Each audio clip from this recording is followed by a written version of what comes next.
बंदी छोड़ सतगुरु रामपाल जी परमेश्वर जी की जय हो।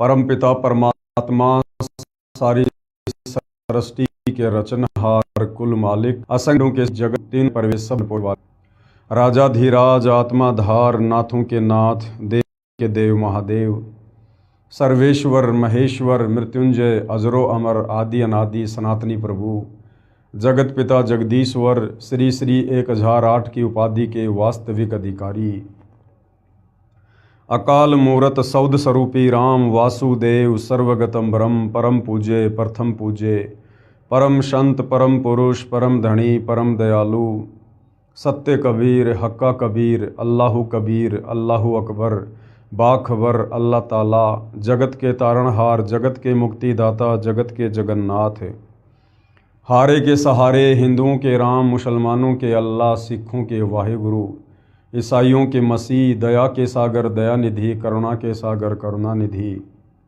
स्वयंभू परिभू संकट मोचन कष्ट हरण मंगल करण दुख भंजन अविगत कबीर निर्विकार निर्विषम परमात्मा अलय अलेख सतगुरु आदि अनादि सतगुरु असली मर्यादा पुरुषोत्तम असली राम असली कृष्ण असली घनश्याम असली मुरारी राजाओं के राजा महाराजाओं के महाराजा शहंशाहों के शहंशाह सम्राटों के सम्राट भगवानों के भगवान अल्लाहों के अल्लाह प्रभुओं के प्रभु मसीहाओं के मसीह सच्चे वाहिगुरु बाबाओं के बाबा पीरों के पीर सेठों के सेठ जगत सेठ सावड़सा सेठ सर्वगुण संपन्न अनंत कोटि कलाओं के स्वामी अनंत कोटि ब्रह्मांडों के नायक योगियों में महायोगी ध्यानियों में महाध्यानी सिद्धों में परम सिद्ध ज्ञानियों में तत्व ज्ञानी ब्रह्म ज्ञानी महाज्ञानी परम ज्ञानी सर्वश्रेष्ठ ज्ञानी विज्ञानी युवा कबीर समर्थ कबीर असमवात अमित ओजा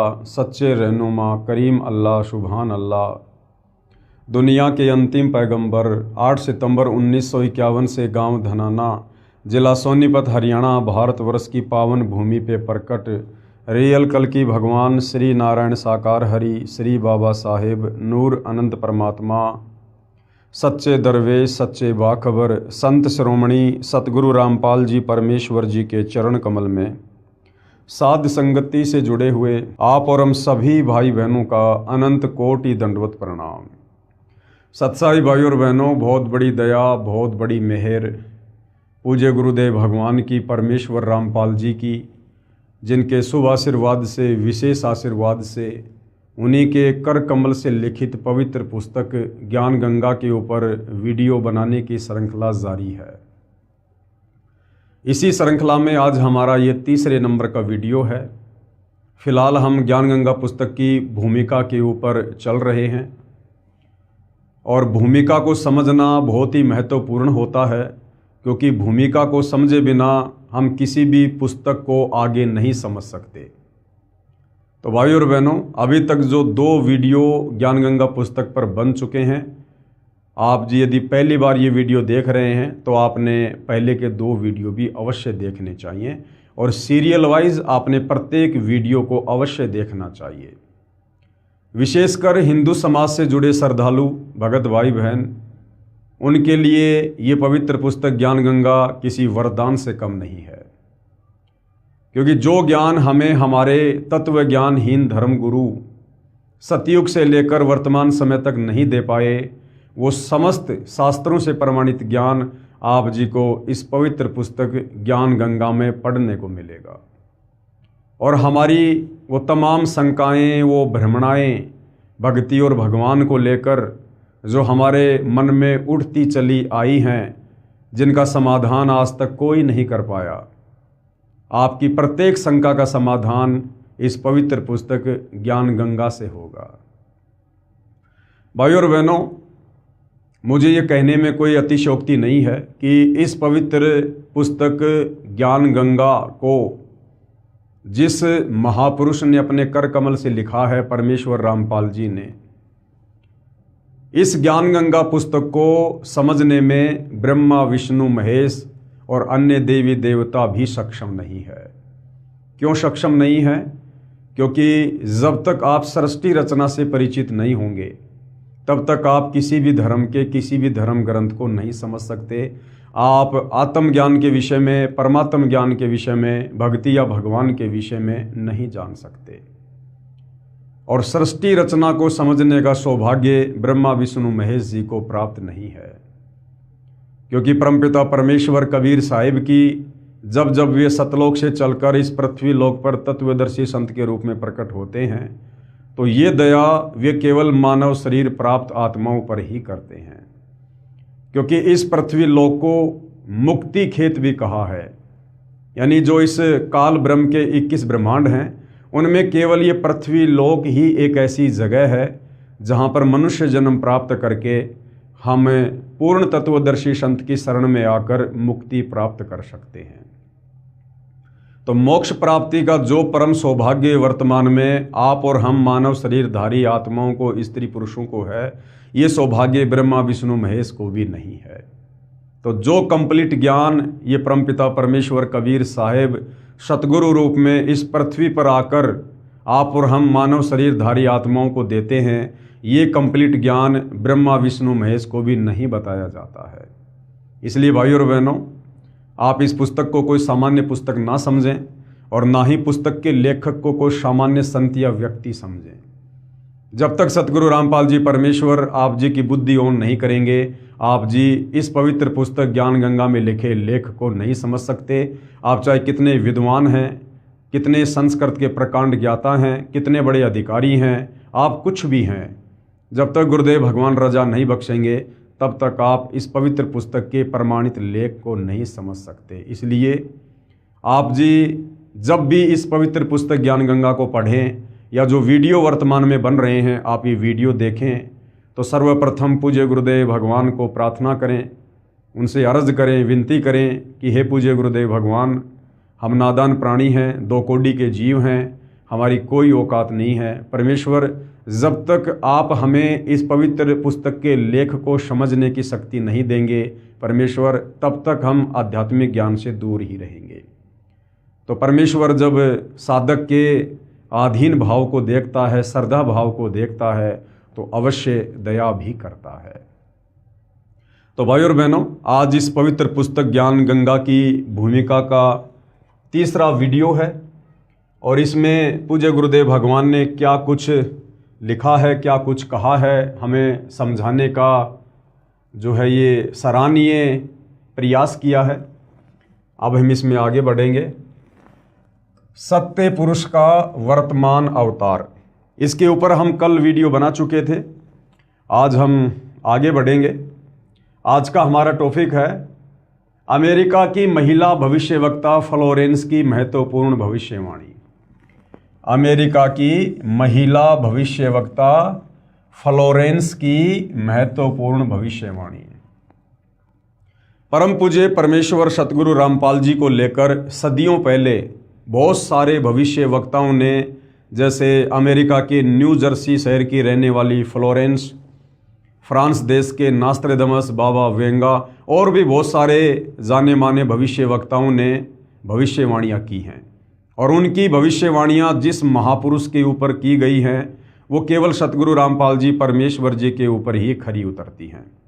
तो क्या कुछ फ्लोरेंस ने वर्तमान समय को लेकर सटीक भविष्यवाणियाँ की हैं, आप जियों को दिखाते हैं। अमेरिका की विश्वविख्यात भविष्यवक्ता फ्लोरेंस ने अपनी भविष्यवाणियों में कई बार भारत का जिक्र किया है। द फॉल ऑफ सेसेशनल कल्चर नाम की अपनी पुस्तक में उन्होंने लिखा है कि सन 2000 आते आते प्राकृतिक संतुलन भयावह रूप से बिगड़ेगा। लोगों में आक्रोश की प्रबल भावना होगी, दुराचार पराकाष्ठा पर होगा।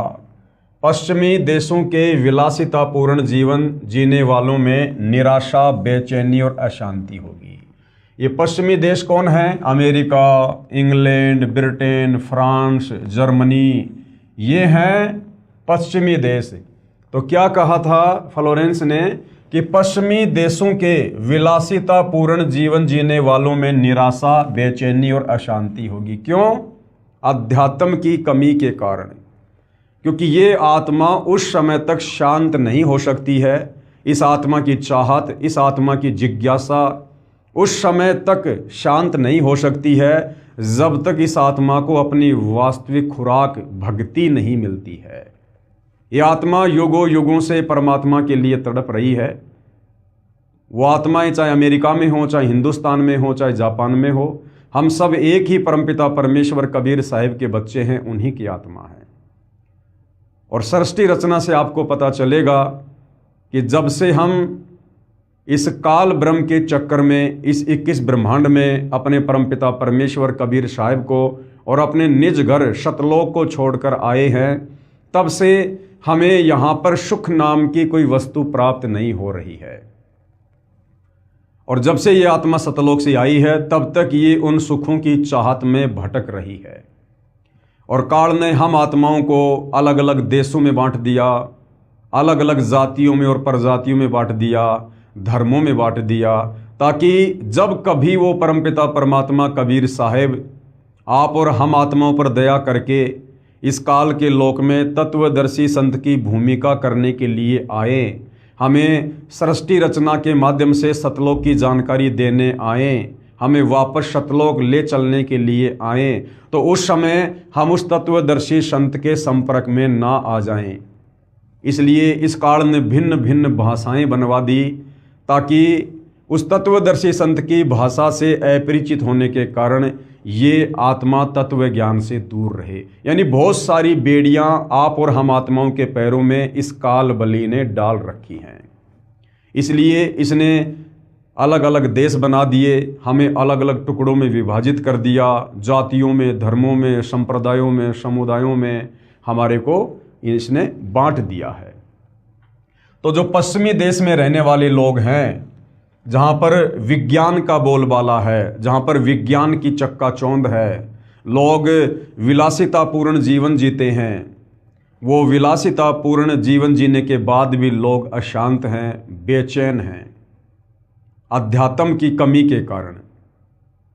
अब परमपिता परमात्मा कबीर साहिब भारत की पवित्र भूमि पर प्रकट हैं, और यदि उन आत्माओं तक ये जानकारी पहुंच जाती है, अब ये उनके संस्कार पर, उनके भाग के ऊपर निर्भर है, क्योंकि सकल पदार्थ है जगमाही, भाग बिना नर पावत नाही। अगर उन आत्माओं तक ये जानकारी पहुंच जाती है और किसी भी प्रकार से यदि वो आत्माएं परम संत सतगुरु रामपाल जी के संपर्क में आ जाती हैं, उपदेश प्राप्त कर लेती हैं, तब कहीं जाकर उन आत्माओं की वो बेचैनी और वो जिज्ञासा, वो अशांति शांत हो सकती है, अन्यथा दूसरा कोई तरीका नहीं है।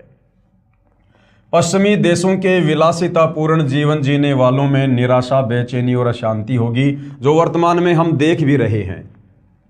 अतृप्त अभिलाषाएं, यानी कितना ही विज्ञान के माध्यम से आविष्कार कर लो, फिर भी उनकी अभिलाषाएं शांत नहीं हो सकती।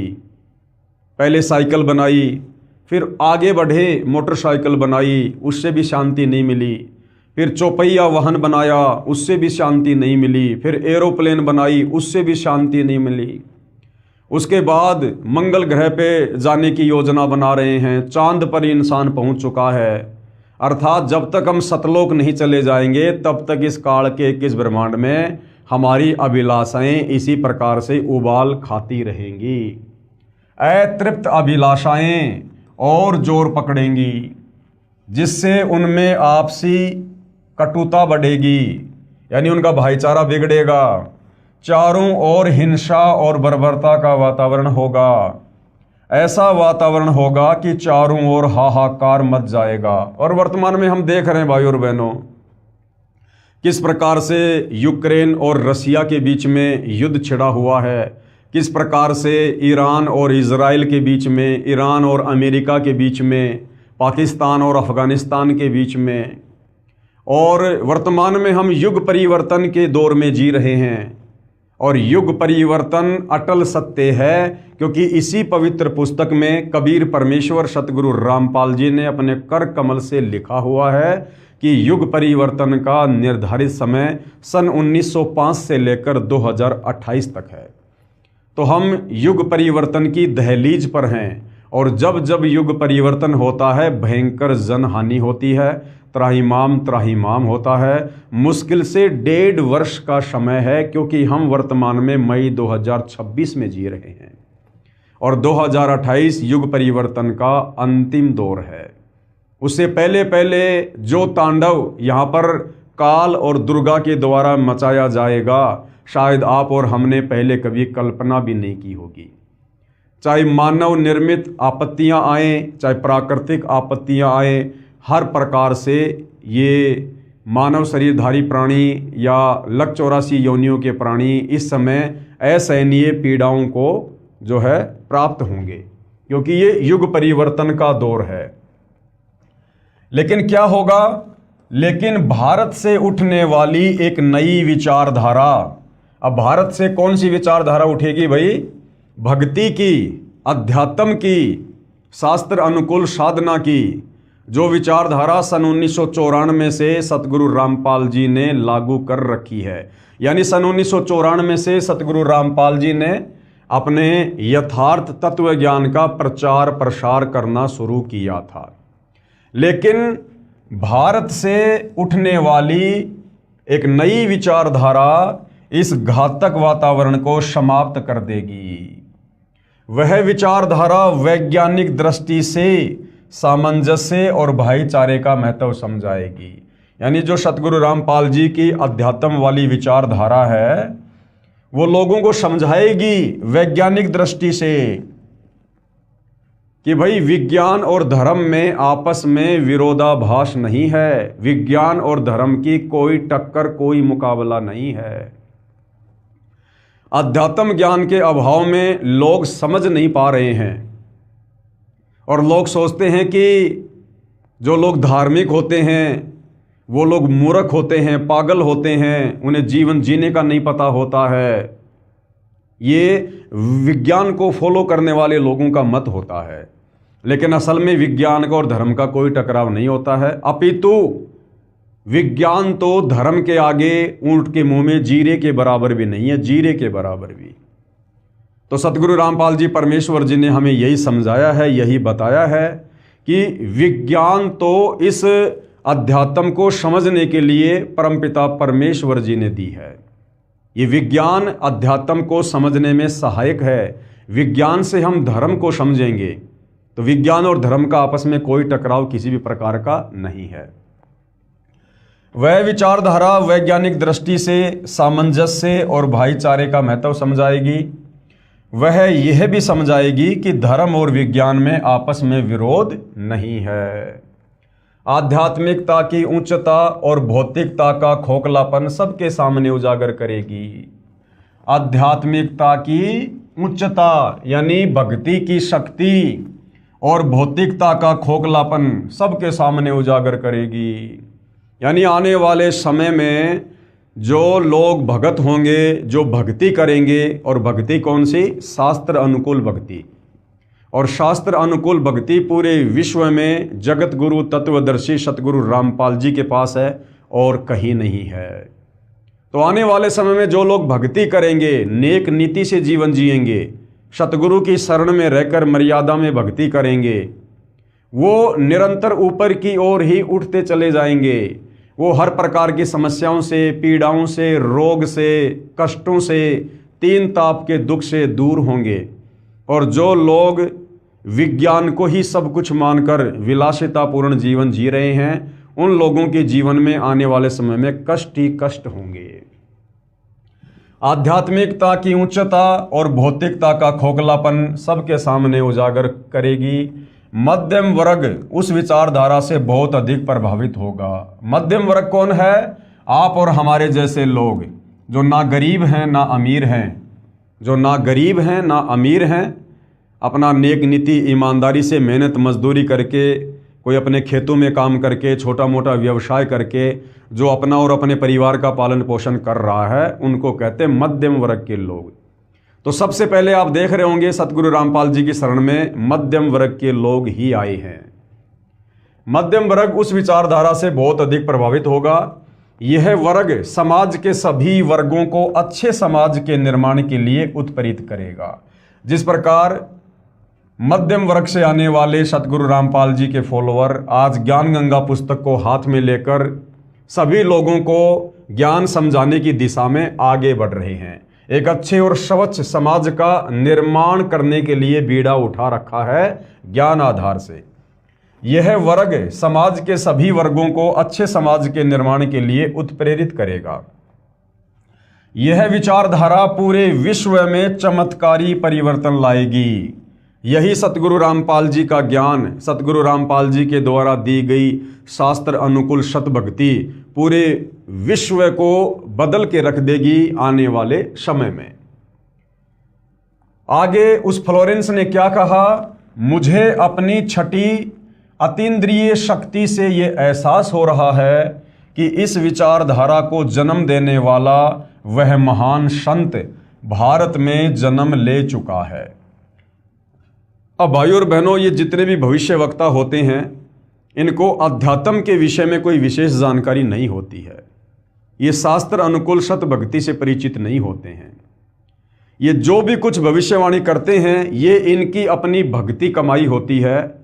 जब इन्होंने कभी किसी जन्म में, जब इनको मनुष्य जन्म प्राप्त था स्त्री या पुरुष का, और इन्होंने तत्वदर्शी संत की शरण में आकर जैसी भी भक्ति की परंतु ये मोक्ष प्राप्त नहीं करवा पाए, तो उस समय की गई भक्ति के प्रतिफल में, उसके स्वरूप में आगे जब इनको मनुष्य जन्म मिलता है तो पूर्व जन्म की थोड़ी बहुत भक्ति इनके पास में शेष रह जाती है। उस भक्ति के आधार से इस प्रकार के जो ये दर्शन हैं, ये लोग इस प्रकार की भविष्यवाणियां जो है ये करते हैं। वैसे इनको अध्यात्म के विषय में कंप्लीट जानकारी नहीं होती है। मुझे अपनी छठी अतीन्द्रिय शक्ति से यह एहसास हो रहा है कि इस विचारधारा को जन्म देने वाला वह महान संत भारत में जन्म ले चुका है।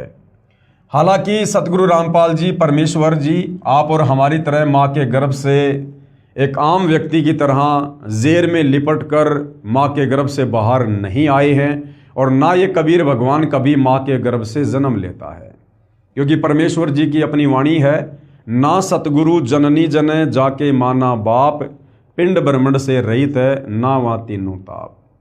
अभी आप सतगुरु रामपाल जी के तत्व ज्ञान से अपरिचित हैं।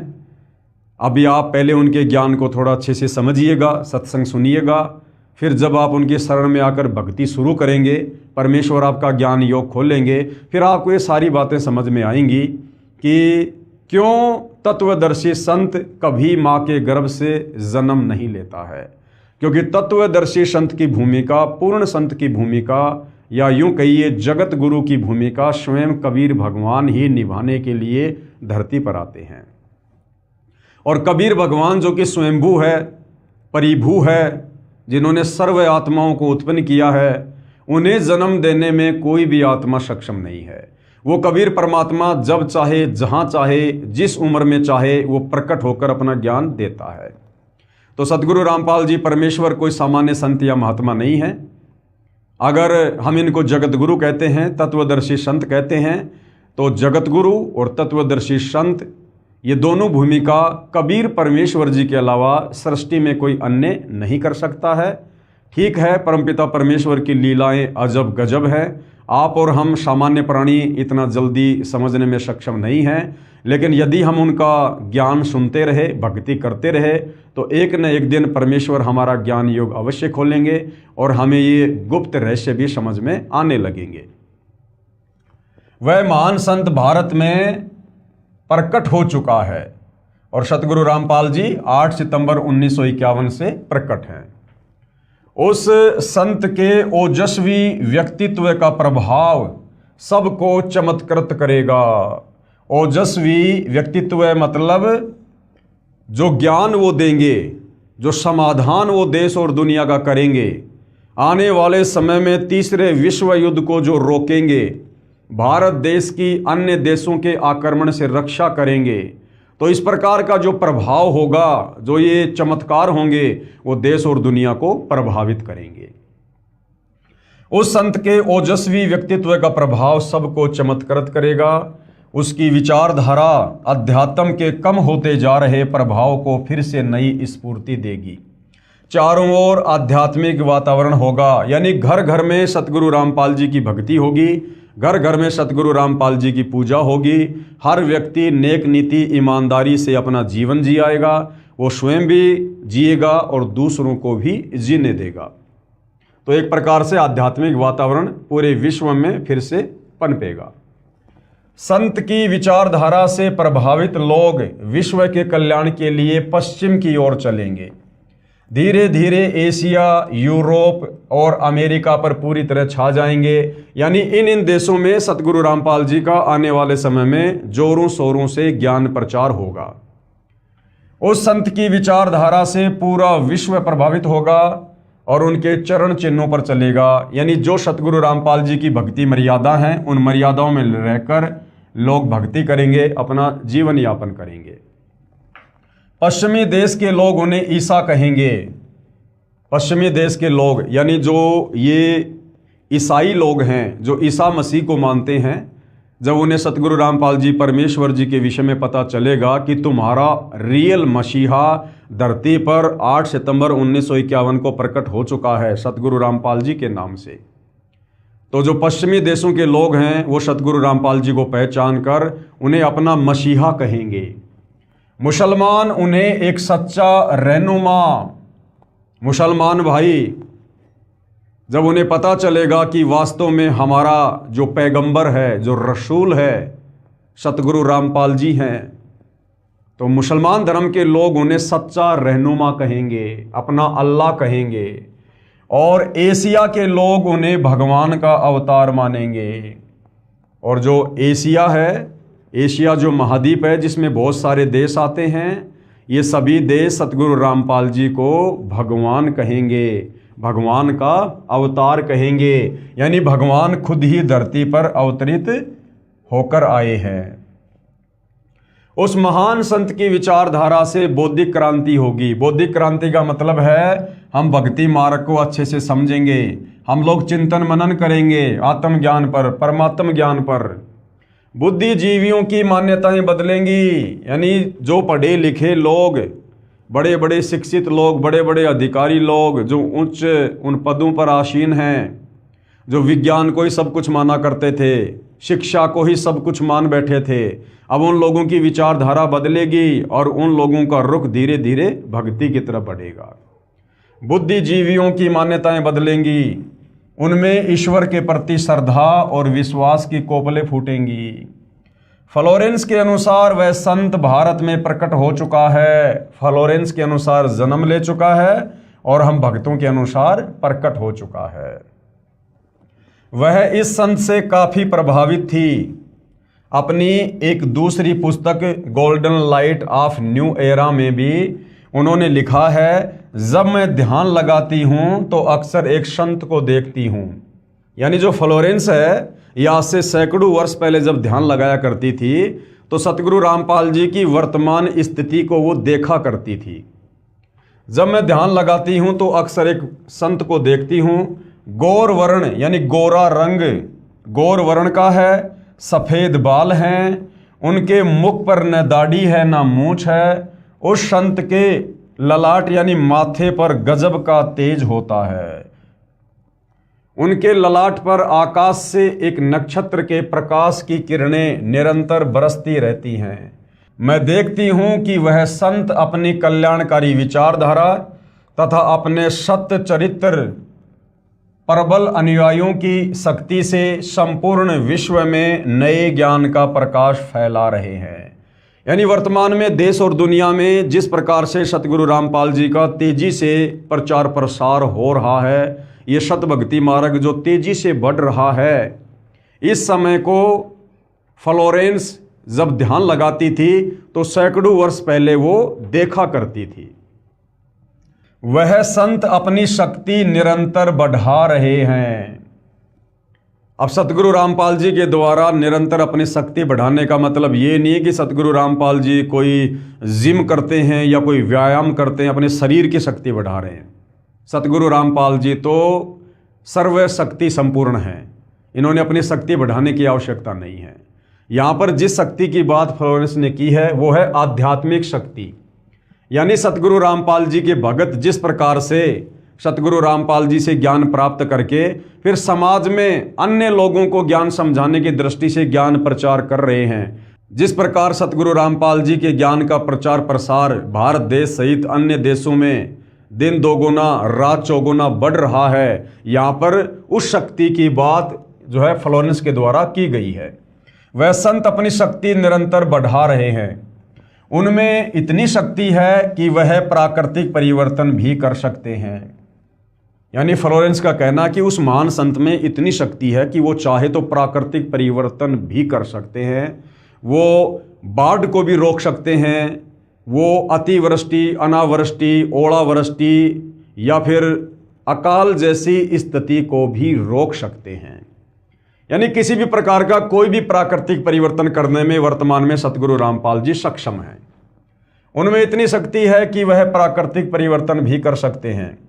वह अपना कार्य वैज्ञानिक ढंग से करेंगे, परंतु ये वर्तमान समय कलयुग की बिचली पीढ़ी का है, मोक्ष का प्राइम टाइम है, और इस समय सतगुरु रामपाल जी ने चमत्कार ना करके अपने ज्ञान के माध्यम से आत्माओं को मोक्ष के लिए तैयार करना है। तो वर्तमान में सीधा सीधा चमत्कार ना करके सतगुरु रामपाल जी वैज्ञानिक दृष्टिकोण से चलेंगे। अब जैसे कुछ दिन पहले हरियाणा में बाढ़ आई, लोगों के गांवों में घरों में खेतों में पानी भर गया, जनजीवन अस्त व्यस्त होने लगा। लोगों ने सतगुरु रामपाल जी से जो है अर्ज की, प्रार्थना की, तो सतगुरु रामपाल जी ने समर्थ होते हुए और वैज्ञानिक तरीके से काम किया। यानी वैज्ञानिकों को परमात्मा ने जो सद्बुद्धि दी और जो वैज्ञानिक उपकरण बनवाए, उन वैज्ञानिक उपकरणों के माध्यम से, मोटर और पाइप के माध्यम से उन्होंने उन किसानों के खेतों का, घरों का पानी जो है बाहर निकलवाया। यानी वो संत वैज्ञानिक ढंग से अपना काम जो है वो करेगा। उनमें इतनी शक्ति है कि वह प्राकृतिक परिवर्तन भी कर सकते हैं, वह अपना कार्य वैज्ञानिक ढंग से करेंगे। जैसे भाई और बहनों, हम सुना करते थे एक ऋषि का नाम अगस्त्य ऋषि, और उनके बारे में कहा जाता है कि उन्होंने 7 समुद्रों का पानी एक घूंट में पी लिया अपनी सिद्धि से। अब अगर उस अगस्त्य ऋषि की तुलना सतगुरु रामपाल जी से की जाए तो वो अगस्त्य ऋषि और उसकी पावर, उसकी सिद्धियां सतगुरु रामपाल जी के पैर के नाखून के बराबर भी नहीं है। जब वो छोटा सा ऋषि इस प्रकार का चमत्कार कर सकता है, 7 समुद्रों के पानी को मात्र एक घूंट में पी सकता है, तो सतगुरु रामपाल जी के लिए हरियाणा के किसानों का पानी अपनी समर्थता से सुखाने में भला क्या देरी थी।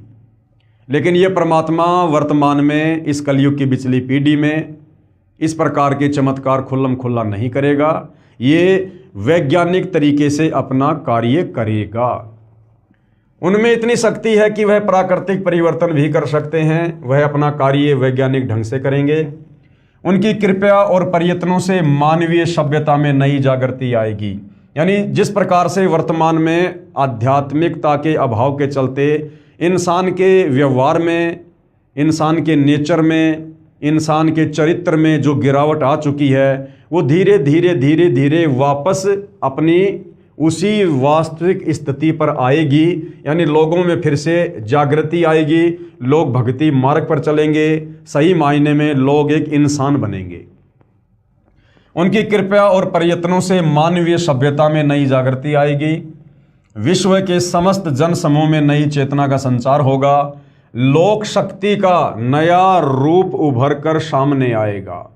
लोक शक्ति का नया रूप, अब ये लोक शक्ति का नया रूप क्या है? यानी इस विश्व में यदि आने वाले समय में किसी महापुरुष को सबसे ज़्यादा अगर समर्थन मिलेगा जनता का, तो केवल सतगुरु रामपाल जी को मिलेगा। लोक शक्ति का एक नया रूप उभर कर सामने आएगा, जो सत्ताधारियों की मनमानियों पर अंकुश लगा देगा। यानी आने वाले समय में सतगुरु रामपाल जी को देश और दुनिया का इतना ज़बरदस्त समर्थन मिलेगा, ये जो सत्ताधारी लोग हैं, जो राजनेता हैं, इनकी मनमानियों के ऊपर अंकुश लग जाएगा। मजबूर हो जाएंगे ये राजनेता सतगुरु रामपाल जी के प्रवचन सुनने के लिए, सतगुरु रामपाल जी से उपदेश लेकर उनकी आज्ञा में रहकर सच्ची नीयत से राज्य करने के लिए। सत्ताधारियों की मनमानियों पर अंकुश लगा देगा। मनोचिकित्सक तथा सम्मोहन कला के विश्व प्रसिद्ध ज्ञाता डॉक्टर मोरे बर्नस्टीन की फ्लोरेंस से अच्छी दोस्ती थी। एक बार फ्लोरेंस ने उनसे भी कहा था, डॉक्टर, वह समय बड़ी तेजी से नजदीक आ रहा है जब सत्ता लोलुप राजनेताओं की अपेक्षा आप जैसे समाज सेवकों की बातें समाज अधिक ध्यान से सुनेगा। 21वीं सदी के आते आते यानी सन 2000 के आते आते एक नई विचारधारा पूरे विश्व को प्रभावित करेगी। कौन सी विचारधारा? अध्यात्म की विचारधारा। सतगुरु रामपाल जी की भक्ति वाली विचारधारा पूरे विश्व को प्रभावित करेगी। हर राष्ट्र में सत्य चरित्र धार्मिक लोगों का संगठन लोगों के दिमाग में बैठी गलत मान्यताओं को बदल देगा। ये विचारधारा भारत से प्रस्फुटित होगी, यानी इस विचारधारा का जन्म भारत देश से होगा, वहीं से पूरे विश्व में फैलेगी। मैं उस पवित्र स्थान पर एक प्रचंड तपस्वी को देख रही हूं। यानी जो फ्लोरेंस थी वो सतगुरु रामपाल जी के विषय में कह रही है कि मैं उस पवित्र स्थान पर यानी सतलोक आश्रम बरवाड़ा उस बहन को उस समय अपनी ध्यान अवस्था में दिखाई दे रहा था, जहां बैठकर सतगुरु रामपाल जी देश और दुनिया को आध्यात्मिक ज्ञान दे रहे थे। मैं उस पवित्र स्थान पर एक प्रचंड तपस्वी को देख रही हूं जिसका तेज बड़ी तेजी से फैल रहा है, यानी उनका ज्ञान बड़ी तेजी से फैल रहा है। मनुष्य में सोए देवत्व को जगाने तथा धरती का स्वर्ग जैसा बनाने के लिए वह संत दिन रात प्रयत्न कर रहे हैं, सत्संग कर करके, अपने भक्तों के माध्यम से ज्ञान प्रचार करवा करवा के। एक पत्रकार ने सन 1964 में फ्लोरेंस से पूछा था कि क्या वह दुनिया का भविष्य बता सकती है, तो फ्लोरेंस ने इसके जवाब में कहा था, 1970 की शुरुआत व्यापक उथल पुथल के साथ होगी। 1989 1980 के बाद ऐसे ऐसे भूकंप आएंगे कि न्यू जर्सी का कुछ हिस्सा तथा यूरोप और एशिया के कई देशों के स्थान भूकंप से नष्ट हो जाएंगे, और इसकी प्रत्येक भविष्यवाणी आज तक सही सिद्ध हुई है। कुछ हिस्से जलमग्न भी हो जाएंगे। तीसरा विश्व युद्ध का आतंक सबके दिमाग में बैठ जाएगा। अब वो समय आ गया है भाई और बहनों, जिस प्रकार से एक देश दूसरे देश का दुश्मन बनकर बैठा है। दुनिया तीसरे विश्व युद्ध के मुहाने पर खड़ी है। लोगों के दिमाग में तीसरे विश्व युद्ध का आतंक बैठ चुका है। ये वर्तमान समय के लिए उसने ये भविष्यवाणी की है। तीसरे विश्व युद्ध का आतंक सबके दिमाग में बैठ जाएगा और वे इस युद्ध की तैयारी करेंगे। लेकिन भारतीय राजनेता अपने प्रभाव और बुद्धि से तीसरे विश्व युद्ध को टालने में सफल हो जाएंगे। लेकिन भारतीय राजनेता, अब ये राजनेता कौन होंगे? ये राजनेता वही होंगे जो सतगुरु रामपाल जी से उपदेश प्राप्त करके फिर सतगुरु रामपाल जी की नियम और मर्यादाओं में रहकर राज्य करेंगे, और सतगुरु रामपाल जी से सलाह मशवरा करके उनकी आज्ञा लेकर और उनके बताए अनुसार फिर वो राजनेता जो भगत ही होंगे वो तीसरे विश्व युद्ध को रोकने में सफल होंगे। लेकिन भारतीय राजनेता अपने प्रभाव और बुद्धि से तीसरे विश्व युद्ध को टालने में सफल हो जाएंगे। तीसरे विश्व युद्ध के शुरू होने तक भारत के शासन की बागडोर आध्यात्मिक प्रवृत्ति के लोगों के हाथ में होगी। तीसरा विश्व युद्ध जो अपने पीक टाइम पर होगा, उस समय जो भारतीय राजनीति में जो राजनेता होंगे, प्रधानमंत्री होगा, मुख्यमंत्री होगा, राष्ट्रपति होगा, ये सब सतगुरु रामपाल जी की शरण में होंगे। तीसरे विश्व युद्ध के शुरू होने तक भारत के शासन की बागडोर आध्यात्मिक प्रवृत्ति के लोगों के हाथ में होगी। इसलिए उनके प्रभाव से विश्व युद्ध टलेगा, उन राजनेताओं के प्रभाव से नहीं टलेगा। वो राजनेता केवल भगत होंगे, सतगुरु रामपाल जी जैसा भी दिशा निर्देश देंगे और सतगुरु रामपाल जी के आशीर्वाद से, उनकी शक्ति से वो विश्व युद्ध जो है वो टलेगा। वे शासक एक महान संत के ओजस्वी तथा क्रांतिकारी विचारधारा से प्रभावित होंगे, यानी वो सतगुरु रामपाल जी से उपदेश प्राप्त कर चुके होंगे। वे उस संत के प्रति उसी तरह समर्पित होंगे जैसे वाशिंगटन स्वतंत्रता एवं मानवता के प्रति समर्पित थे। वो राजनेता जो सतगुरु रामपाल जी से उपदेश प्राप्त करके राजनीति करेंगे धर्म नीति में रहकर, वे उस संत यानी सतगुरु रामपाल जी के प्रति उसी तरह समर्पित होंगे जैसे वाशिंगटन कौन था? अमेरिका का प्रथम राष्ट्रपति। जैसे वाशिंगटन स्वतंत्रता और मानवता के प्रति समर्पित थे। अमेरिका के शहर न्यू जर्सी की रहने वाली फ्लोरेंस सचमुच एक विलक्षण महिला थी। एक बार नेबेल नाम के व्यक्ति ने टीवी कार्यक्रम के दौरान उनसे बोला, आप भारत में जन्म ले चुके संत के बारे में तो अक्सर बताती रहती हैं, मैं अपने बारे में कुछ जानना चाहता हूं, बताइए। तो नेबेल के बारे में फ्लोरेंस ने क्या बताया? फ्लोरेंस ने उसके दाहिने हाथ को थाम लिया और बोली, आप बहुत जल्द किसी दूसरे राज्य से प्रसारण करेंगे। नेबेल एक प्रसारण सेवा के कर्मचारी थे। फ्लोरेंस की इस बात पर वह हंसने लगे।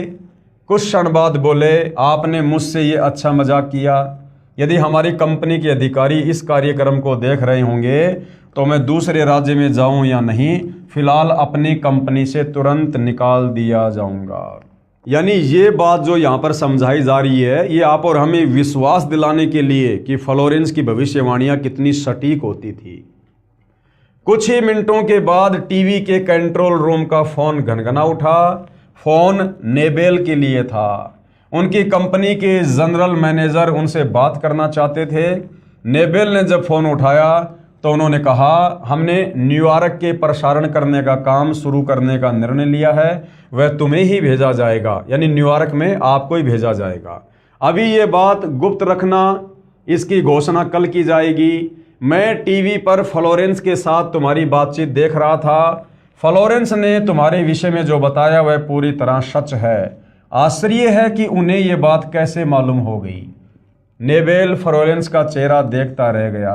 यानी इतनी सटीक भविष्यवाणी फ्लोरेंस की है, तो जो भविष्यवाणी फ्लोरेंस ने उस महान संत सतगुरु रामपाल जी के विषय में वर्तमान समय को लेकर की हुई है आज से सैकड़ों वर्ष पहले, तो फिर वो भला झूठी कैसी हो सकती हैं।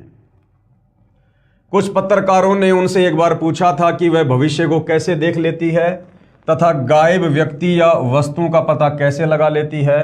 तो फ्लोरेंस ने बताया, मुझे स्वयं नहीं मालूम कि ऐसा कैसे संभव हो जाता है। दास ने आपको थोड़ी देर पहले बताया कि ये जितने भी भविष्य वक्ता हैं, ये जो भविष्यवाणियां करते हैं, ये जो भविष्य को देखते हैं ध्यान अवस्था में, इनके पूर्व जन्म की भक्ति कमाई होती है। उस भक्ति कमाई के चलते ये इस प्रकार के दर्शन भविष्य के कर लेते हैं। बाकी वैसे ये भक्ति मार्ग से परिचित नहीं होते हैं। तो फ्लोरेंस कह रही है कि मुझे स्वयं नहीं मालूम कि ऐसा कैसे संभव हो जाता है। मैं भविष्य के विषय में एक बहुत महत्वपूर्ण बात बता रही हूं। 20वीं शताब्दी के अंत में, यानी सन 2000 खत्म होते ही, सन 2001 से 21वीं शताब्दी शुरू हो गई है। तो क्या कह रही है फ्लोरेंस? 20वीं शताब्दी के अंत में, यानी सन 2000 के आसपास में, भारतवर्ष से एक प्रकाश निकलेगा और यह प्रकाश पूरी दुनिया को उन दैवी शक्तियों के विषय में जानकारी देगा। तो भाइयों और बहनों, सन 1994 में, सन 2000 से 6 वर्ष पहले इन देवी देवताओं के विषय में, ब्रह्मा विष्णु महेश के माता पिता के विषय में, इनके जन्म और मरण के विषय में, काल और दुर्गा के विषय में, अक्षर पुरुष के विषय में, धर्मशास्त्रों के विषय में, शतलोक और सृष्टि रचना के विषय में जो जानकारी सतयुग से लेकर वर्तमान तक छुपी हुई थी, किसी भी धर्म का कोई भी धर्मगुरु समाज को नहीं बता पाया था तत्व ज्ञान के अभाव से, वो जानकारी सतगुरु रामपाल जी ने उजागर करनी शुरू की उन दैवीय शक्तियों के विषय में। उसके विषय में यहाँ पर फ्लोरेंस कह रही है कि 20वीं शताब्दी के अंत में भारतवर्ष से एक प्रकाश निकलेगा, यानी सतगुरु रामपाल जी के विषय में बात हो रही है, जो उन्होंने 1994 में अपना यथार्थ 13वां कबीर पंथ शुरू करके ज्ञान प्रचार करना शुरू किया था। 20वीं शताब्दी के अंत में भारतवर्ष से एक प्रकाश निकलेगा। ये प्रकाश पूरी दुनिया को उन दैवीय शक्तियों के विषय में जानकारी देगा जो अब तक हम सभी के लिए रहस्यमय बनी हुई थी। यानी किसी को नहीं पता था। सब लोग ब्रह्मा विष्णु महेश को अजरो अमर मानते थे, दुर्गा जी को जगत जननी मानते थे, श्री ब्रह्मा जी को सृष्टि का रचयिता माना करते थे, धर्म कर्म के जाल में उलझे हुए थे। तो 20वीं सदी के अंत में, यानी 20वीं सदी समाप्त होती है सन 2000 में, और उसका जो अंतिम समय था उससे 6 साल पहले सन 1994 से सतगुरु रामपाल जी ने उन दैवीय शक्तियों के विषय में, देवी देवताओं के विषय में अपने तत्व ज्ञान के माध्यम से लोगों को जानकारी देना शुरू किया, जो अब तक हम सभी के लिए रहस्य में बनी हुई थी। देवी शक्तियों की जानकारी जो सतगुरु रामपाल जी महाराज द्वारा बताई गई है, कृपया पढ़ें इसी पुस्तक के पेज नंबर 20 पर सृष्टि रचना। एक दिव्य महापुरुष द्वारा ये प्रकाश पूरे विश्व में फैलेगा। ये अध्यात्म वाला, भक्ति मार्ग वाला एक दिव्य महापुरुष यानी सतगुरु रामपाल जी के द्वारा ये प्रकाश, अध्यात्म का प्रकाश पूरे विश्व में फैलेगा। वह सभी को सत मार्ग पर चलने की प्रेरणा देगा, भक्ति मार्ग पर चलने की प्रेरणा देगा। समस्त दुनिया में एक नई सोच की ज्योति फैलेगी।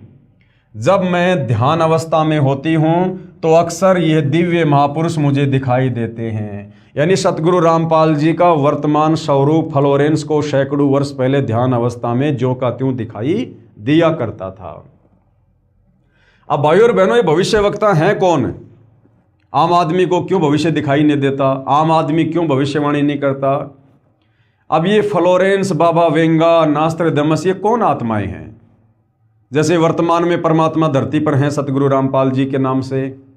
ये कलयुग की बिचली पीढ़ी का समय है। दुनिया को तो हालांकि ये पता ही नहीं कि कलयुग की बिचली पीढ़ी क्या होती है।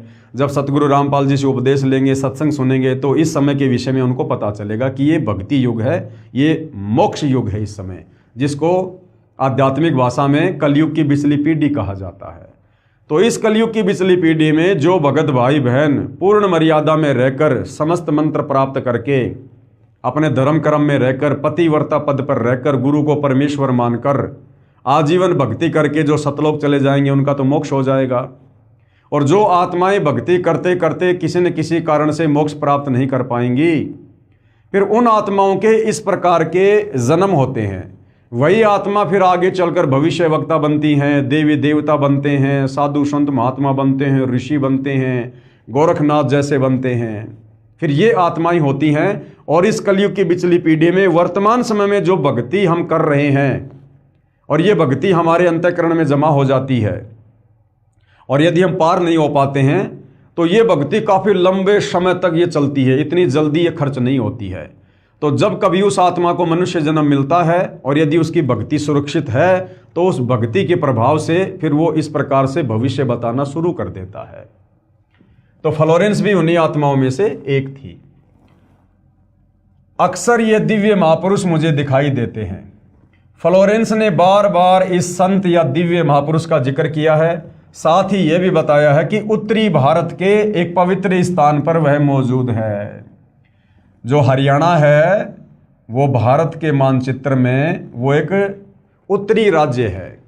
तो क्या कह रही है कि उत्तरी भारतवर्ष के एक पवित्र स्थान पर वह मौजूद है, यानी सतलोक आश्रम बरवाड़ा, वो जगह उस फ्लोरेंस को उस समय दिखाई दे रही थी। सज्जनों, उपरोक्त भविष्यवाणी तथा वर्तमानवाणी है जो परम संत रामपाल जी महाराज पर खरी उतरती है, यानी सतगुरु रामपाल जी भगवान पर यह वाणी खरी उतरती है, तथा इसी का समर्थन अन्य भविष्यवाणियां भी करती हैं जो आगे लिखी हैं। वो भी हम देखेंगे इसी पुस्तक में। आगे हम इस पवित्र पुस्तक ज्ञान गंगा में बढ़े। भाई बाले वाली जन्म साखी में प्रमाण, यानी वर्तमान में सतगुरु रामपाल जी ही वो महापुरुष है, वो परम संत है, जगत गुरु है, जो दुनिया का उद्धार करेंगे और इस आध्यात्मिक शक्ति को, आध्यात्मिक चेतना को पूरे विश्व में फैलाएंगे। ये भाई बाले वाली जन्म साखी में भी इसका जो है ये प्रमाण है। एक महापुरुष के विषय में भाई बाले वाली जन्म साखी में भगत प्रहलाद की भविष्यवाणी। ये भाई बाला कौन था? भाई बाला और मर्दाना ये आदरणीय नानक जी के भगत थे। ये ज़्यादातर समय ये नानक जी के साथ में रहा करते थे। तो भाई बाले वाली जन्म साखी में प्रमाण। भाई बाले वाली जन्म साखी में लिखा गया विवरण स्पष्ट करता है कि सतगुरु रामपाल जी महाराज ही वह अवतार हैं जिन्हें परमेश्वर कबीर जी तथा संत नानक जी के पश्चात पंजाब की धरती पर अवतरित होना था। अवतरित होना था। एक होता है अवतार, एक होता है अवतरित होना। अवतार होता है किसी आत्मा को भेजा जाता, उसको अवतार कहते हैं। जैसे विष्णु लोक जी से जो आत्माएं यहाँ आती है, अवतार धारण करती हैं, उनको अवतार कहा जाता है। और अवतरित का मतलब होता है खुद वो माँ शक्ति धरती पर प्रकट हो, उसको अवतरित होना कहते हैं। तो कबीर परमेश्वर सतगुरु रामपाल जी स्वयं सतलोक से चलकर 8 सितंबर 1951 को भारत की पवित्र भूमि पर अवतरित हुए हैं। तो क्या कहा था? जिन्हें परमेश्वर कबीर जी तथा संत नानक जी के पश्चात पंजाब की धरती पर अवतरित होना था। और सतगुरु रामपाल जी 8 सितंबर 1951 को पंजाब की धरती पर ही सतलोक से चलकर सीधे उतरे हैं, प्रकट हुए हैं, अवतरित हुए हैं। सतगुरु रामपाल जी महाराज 8 सितंबर 1951 को गांव धनाना, जिला सोनीपत, हरियाणा प्रांत, उस समय पंजाब प्रांत, क्योंकि 8 सितंबर 1951 को जिस समय सतगुरु रामपाल जी भारतवर्ष की पवित्र भूमि पर अवतरित हुए, उस समय हरियाणा राज्य नहीं बना था। सन 1951 में हरियाणा राज्य का जन्म नहीं हुआ था। उस समय ये हरियाणा का क्षेत्र ये पंजाब के अंतर्गत था। 8 सितंबर 1951 को गांव धनाना, जिला सोनीपत, हरियाणा प्रांत, उस समय पंजाब प्रांत, भारत की पवित्र धरती पर श्री नंदराम जाट के घर जाट वर्ण में श्रीमती इंदिरा देवी के घर पर प्रकट हुए। हालांकि यहाँ पर लेखक के द्वारा लिखा है श्रीमती इंदिरा देवी की कोख से जन्मे, जबकि भाई और बहनों सतगुरु के विषय में परिभाषा है, परमेश्वर की अमरवाणी है, ना सतगुरु जननी जने, जननी यानी माँ और जने यानी पैदा होना। अगर कोई सतगुरु है वास्तव में तो सतगुरु केवल कबीर साहिब है। कबीर साहिब के अलावा इस धरती पर कोई सतगुरु की भूमिका कर ही नहीं सकता। और सतगुरु के विषय में क्या है? ना सतगुरु जननी जने, जाके माना बाप, पिंड ब्रह्मंड से रहित है, ना वहाँ तीनों ताप। तो जब आप इस अध्यात्म में धीरे धीरे आगे बढ़ेंगे, हमारी बुद्धि का विकास होगा, तो हमें सतगुरु की परिभाषा भी समझ में आएगी। फिलहाल आप जन्म लेना कह सकते हैं, क्योंकि फिलहाल आप जी अध्यात्म से अच्छे से परिचित नहीं हैं। लेकिन जब आप उपदेश लेकर इस ज्ञान की गहराई में जाओगे तो आपको सतगुरु की परिभाषा समझ में आने लगेगी। श्रीमती इंदिरा देवी के घर प्रकट हुए। इस विषय में जन्म साखी भाई बाले वाली हिंदी वाली में, जिसके प्रकाशक हैं भाई जवार सिंह, कृपाल सिंह एंड कंपनी, पुस्तकां वाले, बाजार माई सेवा, अमृतसर पंजाब, तथा पंजाबी वाली के प्रकाशक हैं भाई जवार सिंह, कृपाल सिंह, पुस्तकां वाले गली 8 बाग, रामानंद, अमृतसर पंजाब। क्या लिखा इसमें? इसमें लिखा अमर लेख इस प्रकार है। एक समय भाई बाला तथा मर्दाना को साथ लेकर सतगुरु नानक देव जी भगत प्रहलाद जी के लोक में गए, जो पृथ्वी से कई लाख कोस दूर अंतरिक्ष में है। प्रहलाद ने कहा कि हे नानक जी, आपको परमात्मा ने दिव्य दृष्टि दी तथा कलयुग में बड़ा भगत बनाया है। आपका कलयुग में बहुत प्रताप होगा। यहाँ पर यानी मुझ प्रहलाद के लोक में पहले कबीर जी आए थे। भगत प्रहलाद बता रहा है नानक जी को कि आपसे पहले मेरे लोक में कबीर जी आए थे, या आज आप आए हो, एक और आएगा। सतगुरु रामपाल जी की तरफ संकेत है, एक और आएगा जो आप दोनों जैसा ही महापुरुष होगा। इन तीनों के अलावा यहाँ मेरे लोक में कोई नहीं आ सकता। भगत बहुत हो चुके हैं, आगे भी होंगे, परंतु यहाँ मेरे लोक में वही पहुंच सकता है जो इन जैसी महिमा वाला होगा और कोई नहीं। इसलिए इन तीनों के अतिरिक्त यहाँ कोई नहीं आ सकता। मर्दाने ने पूछा कि हे भगत प्रहलाद जी, कबीर जी तो जुलाहा थे, यानी कबीर परमात्मा जब 650 साल पहले बनारस के काशी में आए तो जिन अच्छी आत्माओं को उन्होंने अपनी परवरिश के लिए निमित्त बनाया, नीरू और नीमा को, वो जुलाहे का कार्य किया करते थे। तो उस घर में परमेश्वर की लीला में परवरिश हुई, जिस कारण से आगे चलकर कबीर परमात्मा भी जुलाहा कहलाए। तो क्या कह रहे हैं मर्दाना जी, इसलिए इन तीनों के अतिरिक्त यहाँ कोई नहीं आ सकता। मर्दाने ने पूछा कि हे भगत प्रहलाद जी, कबीर जी तो जुलाहा थे, नानक जी खत्री हैं, वह तीसरा किस वर्ण यानी जाति से तथा किस धरती पर अवतरित होगा? भगत प्रहलाद ने कहा, भाई सुन, नानक जी के सचखंड जाने के सैकड़ों वर्ष पश्चात पंजाब की धरती पर और जाट वर्ण में जन्म लेगा, यानी अवतरित होगा, प्रकट होगा, तथा उसका प्रचार क्षेत्र बरवाला होगा। लेख समाप्त। अब यहां पर गुरुदेव भगवान कह रहे हैं, विवेचन कीजिए। सतगुरु रामपाल दास जी महाराज वही अवतार हैं जो अन्य परमाणु के साथ साथ जन्म साखी में लिखे वर्णन पर खरे उतरते हैं। जन्म साखी में 100 वर्ष के पश्चात लिखा है, यहां पर सैकड़ों वर्ष पश्चात कहा गया था, जिसको पंजाबी भाषा में लिखते समय 100 वर्ष ही लिख दिया गया। अब ये सारी बातें भाई और बहनों सतगुरु रामपाल जी क्यों कह रहे हैं कि भाई बाल्य वाली जन्म साखी में क्या लिखा गया, ऐसा क्यों लिखा गया, जबकि वहाँ पर ऐसा लिखा होना चाहिए था?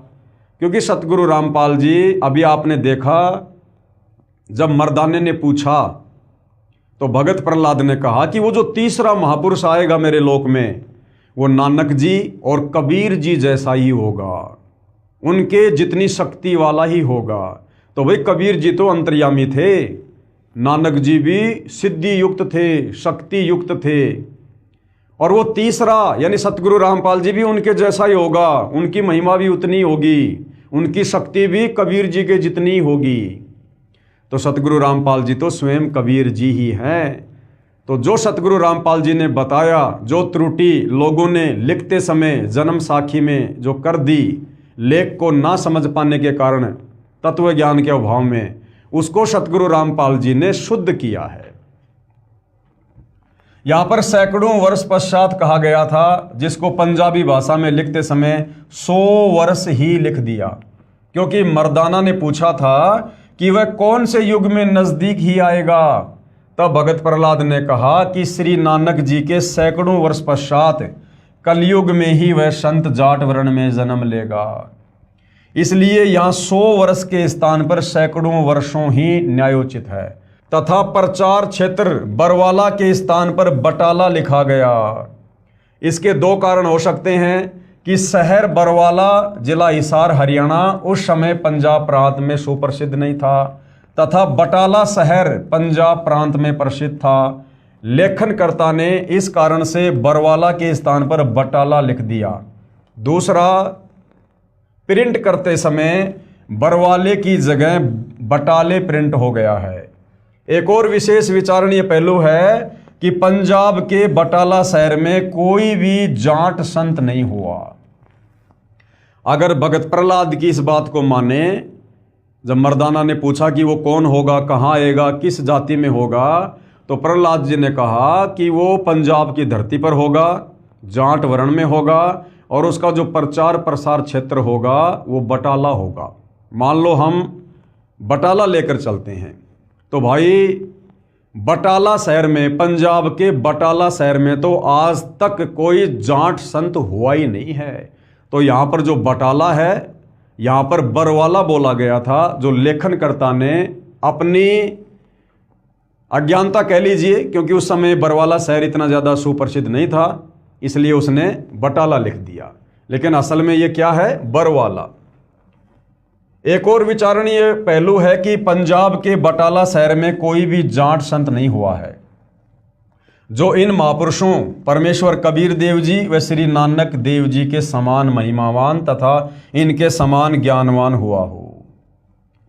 इस आधार से तथा अन्य प्रमाणों के आधार से तथा इस जन्म साखी के आधार से स्पष्ट है कि वह तीसरे महापुरुष सतगुरु रामपाल जी महाराज हैं। कौन है वह तीसरा महापुरुष?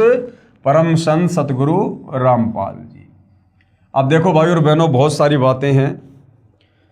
आज हमें पता चल गया कि सतगुरु रामपाल जी स्वयं कबीर परमात्मा हैं, जानी जान है, अंतर्यामी है, सर्व ब्रह्मांडों के रचयिता हैं। और भगत प्रहलाद ने सतगुरु रामपाल जी की जो तुलना है वो नानक जी और जो है कबीर जी से की है कि वो जो तीसरा संत होगा वो भी इन दोनों के जैसा महिमावान होगा, शक्ति संपन्न होगा। अब भाई और बहनों, ये अध्यात्म है, भक्ति मार्ग है, ये धीरे धीरे समझ में आएगा। कबीर परमात्मा के बराबर और दूसरा कोई सृष्टि में नहीं हो सकता। तो नानक जी की जो भूमिका थी वो भी कबीर परमात्मा ने ही निभाई थी। नानक जी कबीर जी के समकालीन थे।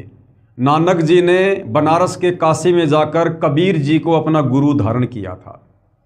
जब कबीर परमात्मा बेई नदी पर आदरणीय नानक जी को मिले, उस समय तक नानक जी श्री ब्रह्मा, श्री विष्णु आदि की भक्ति किया करते थे, गीता जी का पाठ किया करते थे। एक समय नानक जी बेई नदी पर स्नान करने गए। वहाँ पर जिंदा बाबा के रूप में कबीर परमात्मा जी उनको मिले और नानक जी को ज्ञान समझाया। नानक जी ने सतलोक देखने की, सचखंड देखने की इच्छा व्यक्त की। तो परमात्मा जी ने नानक जी को उनके शरीर से उनकी आत्मा को निकालकर उनको सचखंड लेकर गए और 3 दिन तक नानक जी को सतलोक घुमाया, दिखाया, नीचे ब्रह्मा विष्णु महेश के लोक दिखाए, पूरी सृष्टि की जानकारी उनको समझाई। उसके बाद कबीर परमेश्वर जी ने नानक जी की आत्मा को नानक जी के शरीर में नहीं डाला, धरती पर नहीं भेजा। ये सूक्ष्म ज्ञान है। कबीर परमात्मा ने नानक जी की आत्मा को मिनी सतलोक में बैठा दिया और स्वयं नानक जी का रूप धारण किया। ये परमात्मा किसी और का शरीर काम में नहीं लेता है, किसी और का चोला काम में नहीं लेता है। नानक जी के वास्तविक शरीर को परमेश्वर जी ने नष्ट कर दिया। ये तो सेकंडों का काम है, परमेश्वर का क्षण भर का काम है।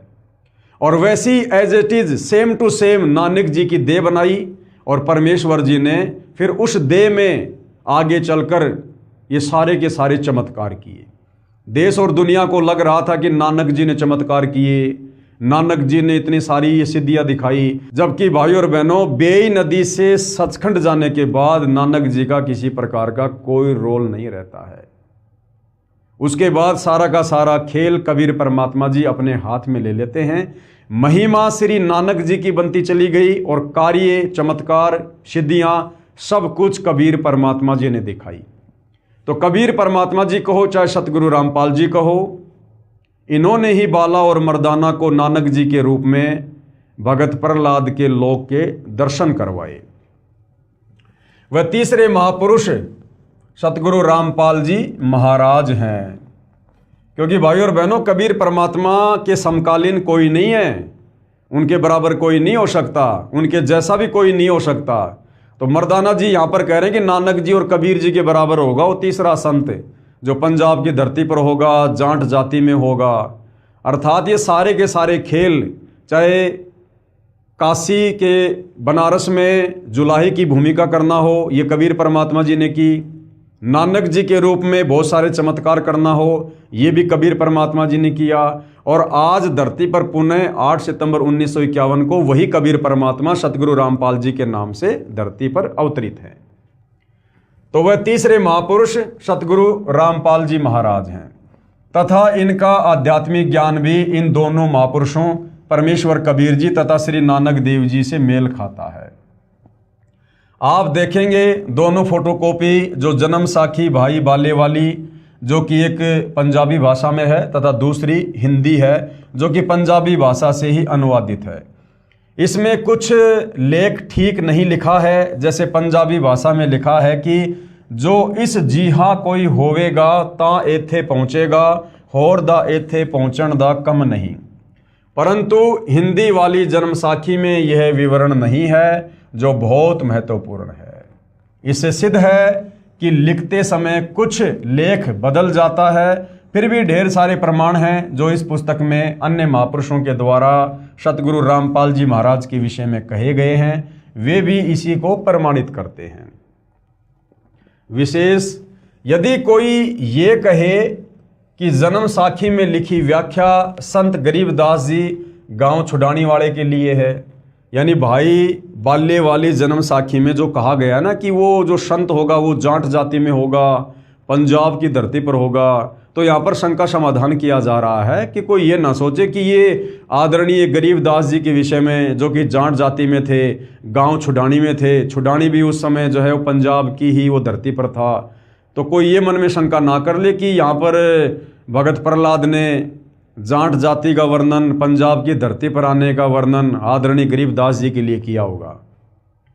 यदि कोई ये कहे कि जन्म साखी में लिखी व्याख्या संत गरीबदास जी गांव छुडानी वाले के लिए है, क्योंकि वे भी जाट जाति से थे तथा छुडानी गांव भी पहले पंजाब प्रांत के अंतर्गत आता था, ये भी उचित नहीं लगती, क्योंकि संत गरीबदास जी ने अपनी अमृतवाणी असुर निकंदन रमेणी में कहा है कि सतगुरु दिल्ली मंडल आईसी, सूती धरनी सुम जगाईसी। आदरणीय गरीबदास जी ने तो खुद ही क्लियर कर दिया कि भैया वो संत मैं नहीं हूं जिसके विषय में भगत प्रहलाद ने मर्दाने को बताया था।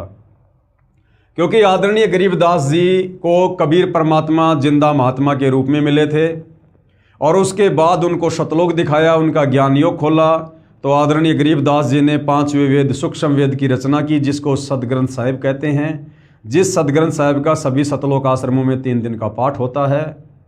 तो उसी सदग्रंथ साहिब में से सतगुरु रामपाल जी ने जो हमें त्रिकाल संध्या दी है, सुबह का नित्य नियम, दोपहर की रमेणी, शाम की संध्या आरती, तो दोपहर की रमेणी को क्या कहते हैं? असुर निकंदन रमेणी, यानी दोपहर में हम भाई बहन जो आरती करते हैं उसको असुर निकंदन रमेणी कहते हैं। तो आदरणीय गरीबदास जी ने ये क्लियर कर दिया असुर निकंदन रमेणी में कि सतगुरु दिल्ली मंडल आईसी, सूती धरणी सुम जगाईसी, कि भाई मुझे जो सतगुरु मिला था, जो कबीर भगवान मिला था मुझे जिंदा बाबा के रूप में, वो आगे चलकर दिल्ली मंडल में आएगा। यानी गरीबदास जी ने क्लियर कर दिया कि दिल्ली मंडल में आगे चलकर मैं नहीं आऊँगा 8 सितंबर 1951 को, मेरे सतगुरुदेव जी आएंगे जो मुझे सतलोक से आकर जिंदा बाबा के रूप में मिले थे, कबीर जी। यानी वो कबीर जी ही आगे चलकर दिल्ली मंडल में आएंगे।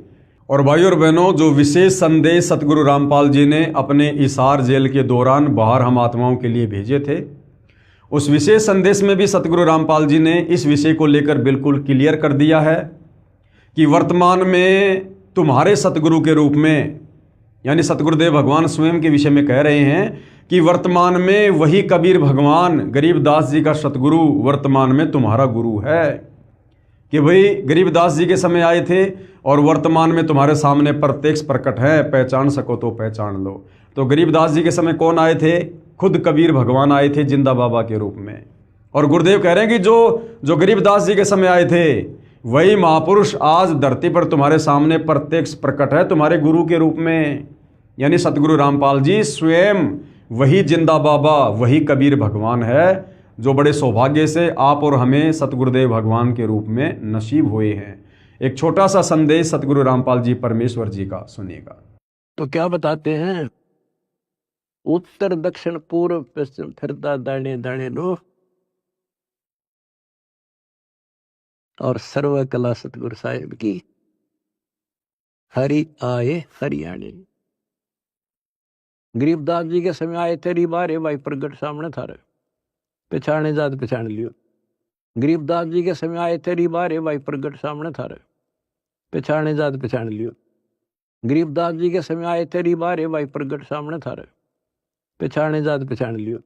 तो भाई और बहनों, इससे भी ये क्लियर हो जाता है कि वर्तमान में सतगुरु रामपाल जी परमेश्वर स्वयं कबीर भगवान है, कबीर परमात्मा है। और गरीबदास जी ने तो क्लियर कर ही दिया कि सतगुरु दिल्ली मंडल आईसी, यानी मेरा सतगुरु कबीर भगवान आगे चलकर दिल्ली मंडल में आएगा, मैं गरीबदास नहीं आऊँगा। तो भगत प्रहलाद ने मर्दाने से जो कहा था वो सतगुरु रामपाल जी परमेश्वर जी के लिए है।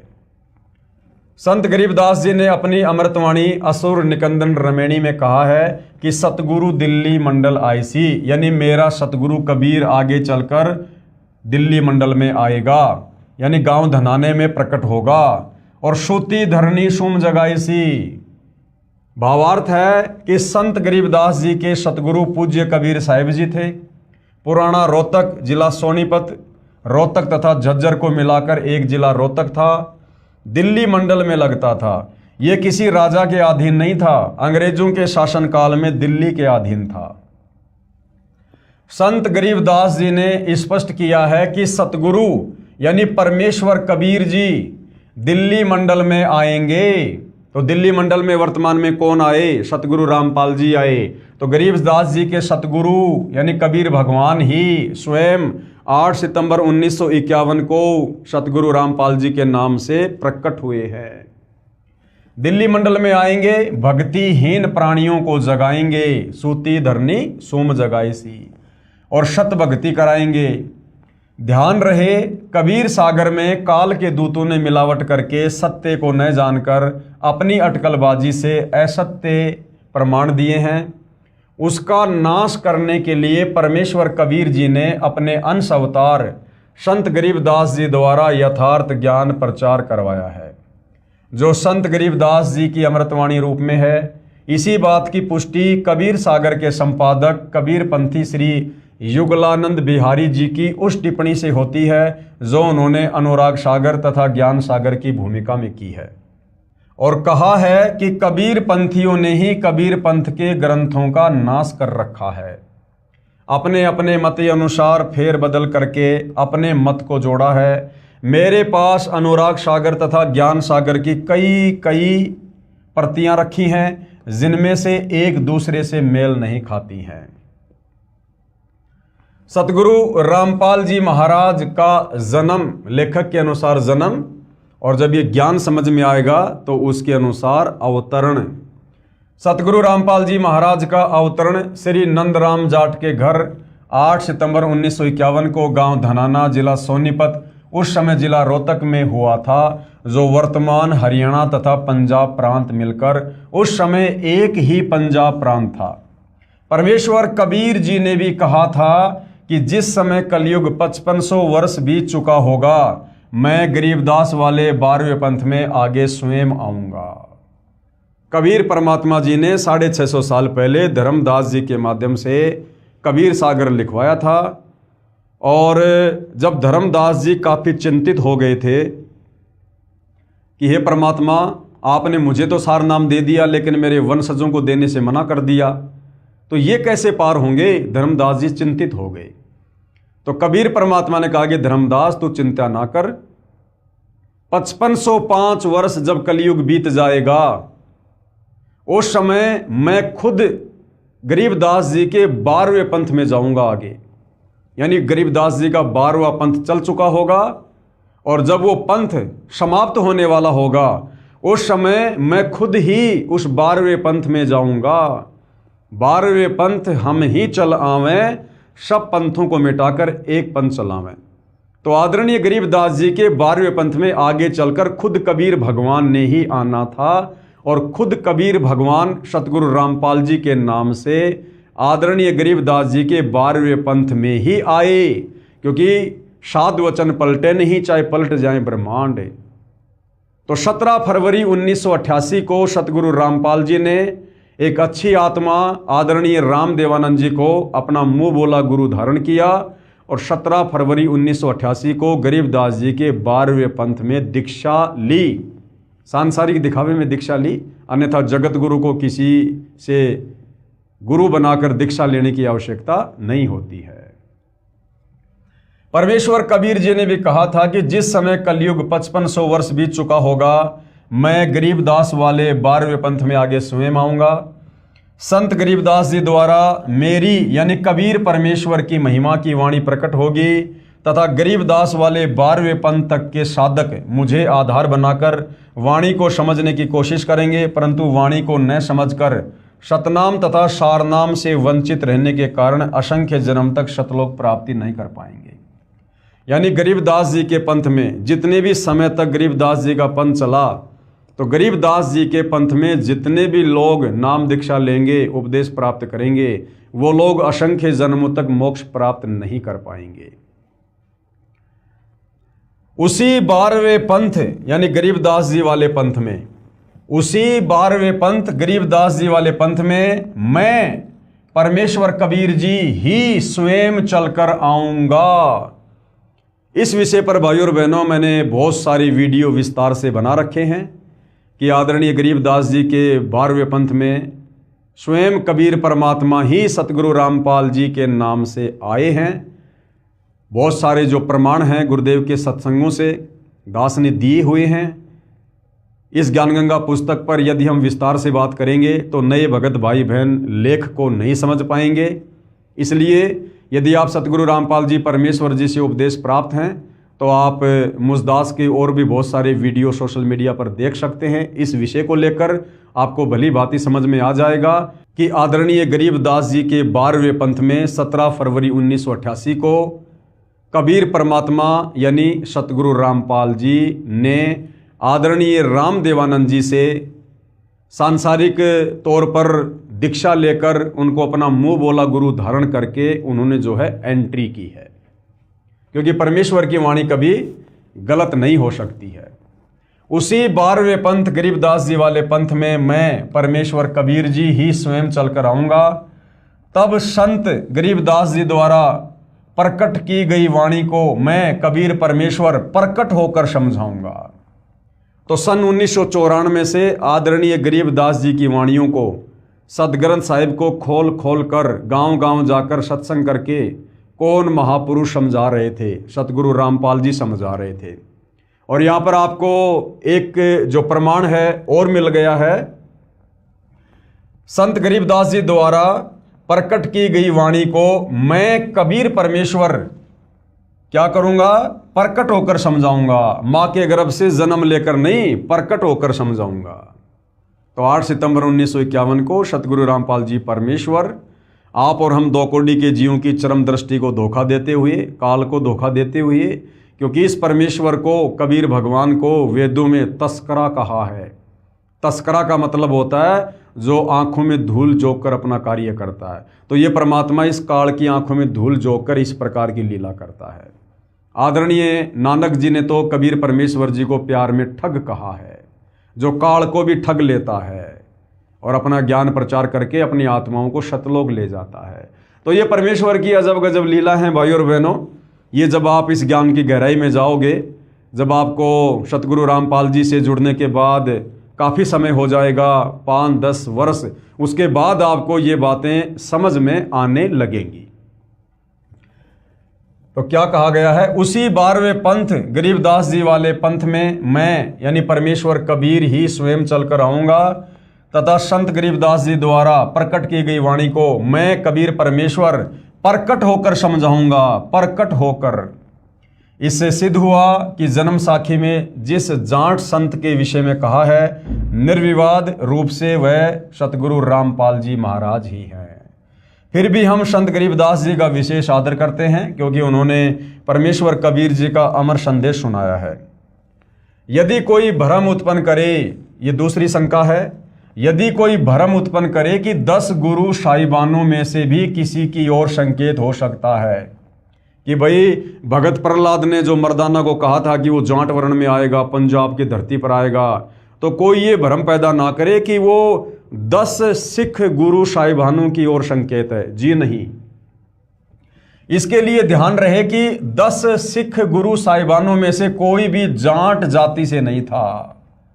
दूसरे सिख गुरु श्री अंगद देव जी खत्री थे, यानी नानक जी भी जाति से जो है वो खत्री थे, और दूसरे सिख गुरु श्री अंगद देव जी भी जो है वो खत्री थे।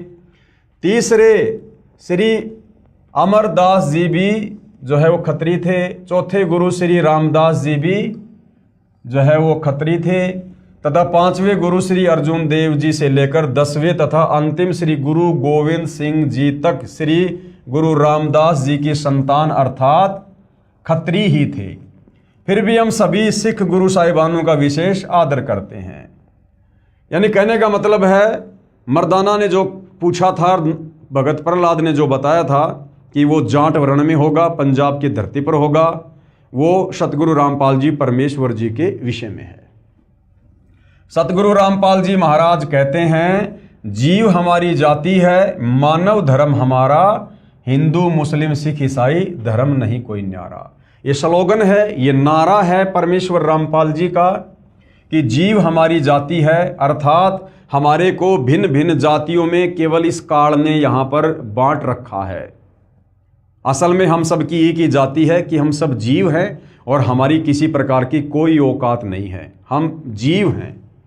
और मानव धर्म हमारा, अर्थात मानवता से बढ़कर, इंसानियत से बढ़कर दूसरा कोई धर्म नहीं है। ये बाकी जितने भी धर्म हैं हजारों की संख्या में, मुख्य तौर पर हिंदू, मुस्लिम, सिख, ईसाई, जैनी, बौद्ध, यहूदी, फारसी, मंगोली, ये सब इस काल के द्वारा उत्पन्न किए गए हैं, काल के द्वारा बनवाए गए हैं।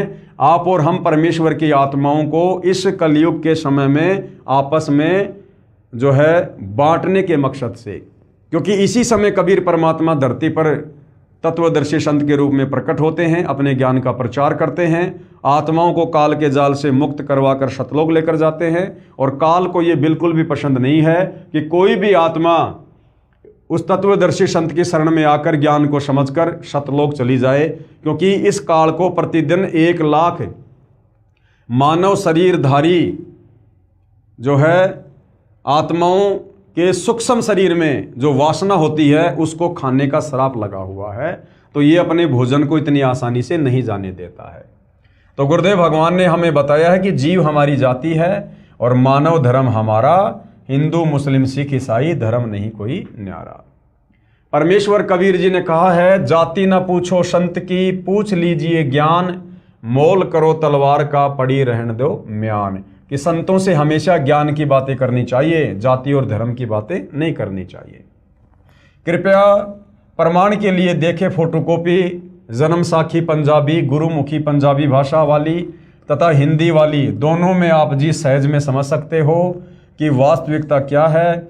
जन्म साखियों के प्रकाशक हैं भाई जवाहर सिंह कृपाल सिंह, अमृतसर पंजाब। कृपया देखिए फोटोकॉपी जन्म साखी भाई बाले वाली पंजाबी भाषा वाली के पेज नंबर 272 की। ये जो भाई बाले वाली जन्म साखी है जो पंजाबी भाषा में है, उसके पेज नंबर 272 पर यानी 272 पर ये लेख लिखा हुआ है। दास को तो पंजाबी भाषा आती नहीं है, आप जी देख सकते हैं। हम सीधा इसकी हिंदी वाले एडिशन पर चलेंगे। कृपया देखें फोटोकॉपी जन्म साखी भाई बाले वाली हिंदी वाली के पेज नंबर 305 पर। तो ये लेख यहाँ पर साफ साफ लिखा हुआ है, भाई बाले वाली पेज नंबर 305। तब भगत प्रहलाद ने कहा, हे नानक देव, आपको इस कलयुग में बड़ा भगत बनाया है। आपकी ही संगति से अनेकों प्राणियों का भला होगा और आपका अनंत प्रताप होगा। तब मर्दाने ने कहा, हे भगत प्रहलाद जी, आप भी तो परम भगत हैं तथा भगवान ने आपके लिए ही अवतार धारण किया था। मर्दाने ने क्या कहा प्रहलाद जी को कि आप भी तो परम भगत हैं तथा भगवान ने आपके लिए ही अवतार धारण किया था। यानी भगत प्रहलाद जी, आप भी तो त्रेता युग में महान भगत हुए हैं और भगवान ने नरसिंह अवतार आप ही के लिए तो धारण किया था। आप भी तो परम भगत हैं तथा भगवान ने आपके लिए ही अवतार धारण किया था। प्रहलाद जी ने कहा, हे भाई मर्दाना, इस स्थान पर या तो कबीर पहुंचा है और यह गुरु नानक आया है। यहाँ आना कोई आसान यानी कोई सुगम कार्य नहीं है। एक और महापुरुष होगा जो पहुंच सकेगा, यानी मेरे लोक में एक और महापुरुष होगा जो आ सकता है। मर्दाने ने कहा, हे भगतवर, वह पुरुष कौन और कब होगा? प्रहलाद ने उत्तर दिया, जब गुरु नानक देव यहाँ आएंगे तो इनके 100 वर्ष पश्चात। यहाँ पर सैकड़ों वर्ष था, लेकिन लेखक ने यहाँ पर 100 वर्ष लिखा है जो गलत है। तो इनके सैकड़ों वर्ष पश्चात आएगा, अर्थात यहाँ केवल 3 आदमी ही आने हैं। ये आदमी जो शब्द है ये गलत है। ये किसी भी महापुरुष के लिए आदमी शब्द यूज नहीं किया जाता है। एक तो भगत कबीर अब देखो, जो भगत प्रहलाद है वो अपनी ज्ञानहीनता के चलते, अपनी अज्ञानता के चलते, तत्व ज्ञान ना होने के कारण, और परमात्मा जी को क्या कह रहा है? भगत। एक तो भगत कबीर और दूसरे श्री गुरु नानक देव जी, इनके पश्चात वह तीसरा आएगा। तब मर्दाने ने कहा, हे प्रहलाद जी, कबीर जी तो जुलाहा था और नानक देव जी खत्री हैं, परंतु वह तीसरा किस जाति का होगा? उत्तर में प्रहलाद जी ने कहा, हे मर्दाना, पंजाब की धरती, और वर्ण उसका जाट होगा। वर्ण क्या होगा? जाट होगा, जाट वर्ण में होगा। तथा नगर बटाला, ये बरवाला था भाई और बहनों, बटाला नहीं, तथा नगर बरवाला होगा। उस समय मर्दाना गुरु जी के चरण, फिर आगे लेख समाप्त हो जाता है। अब यहां पर किसी ने सवाल किया सतगुरु रामपाल जी के भक्तों से, प्रश्न, एक संस्कृत के विद्वान शास्त्री ने कहा कि आपके गुरु सतगुरु रामपाल जी महाराज संस्कृत नहीं पढ़े हैं। आप कहते हो कि उन्होंने श्रीमद् भगवद गीता का यथार्थ अनुवाद करके भक्तों को बताया है, यह कभी नहीं हो सकता। तो भगत ने क्या उत्तर दिया? सतगुरु रामपाल जी महाराज के भगत ने उत्तर दिया, शास्त्री जी, उसी को तो परमेश्वर का अवतार कहते हैं जो भाषा का ज्ञान ना होते हुए यथार्थ अनुवाद कर दे। क्योंकि परमेश्वर सर्वज्ञ है, सर्वज्ञ यानी सब कुछ जानने वाला, वो हर भाषाओं को जानता है। उन्हीं गुणों से युक्त उसका भेजा हुआ अवतार होता है। वह अवतार सतगुरु रामपाल जी महाराज जी हैं। जबकि इस ज्ञान की गहराई में जाने के बाद पता चलेगा कि सतगुरु रामपाल जी किसी के अवतार नहीं हैं। सतगुरु रामपाल जी स्वयं कबीर भगवान हैं, सर्वज्ञ हैं, और ये स्वयं ही सतलोक से अवतरित हुए हैं। आप तो केवल वेदों और गीता के अनुवाद से ही अचंभित हैं। सतगुरु रामपाल जी महाराज ने तो बाइबल तथा कुरान को यथार्थ रूप में बताया है, जिसे ईसाई धर्म के वर्तमान के फादर व पादरी तथा मुसलमान धर्म के मुल्ला व काजी भी नहीं समझ सके। तो भाइयों और बहनों, ये पवित्र पुस्तक ज्ञान गंगा, इस पवित्र पुस्तक ज्ञान गंगा में सर्व धर्म शास्त्रों से प्रमाणित यथार्थ ज्ञान है। आज से पहले हमने केवल अज्ञान ही सुना था। अज्ञानी धर्मगुरुओं की मनमुखी भक्ति वाली बातें, शास्त्रों वाली बातें हमने सुनी थी। अब जब हमारे सामने ये प्रमाणित ज्ञान आएगा तो आत्मा एकदम से तो स्वीकार नहीं करती है, लेकिन यदि हम थोड़ा सा धैर्य रखेंगे, थोड़ी रुचि लेंगे और परमपिता परमेश्वर जी से यदि हम अरदास करेंगे सद्बुद्धि की, तो भाई और बहनों, अवश्य हमें यह तत्व ज्ञान समझ में आएगा, जो तत्व ज्ञान हमारे ही धर्मशास्त्रों में था।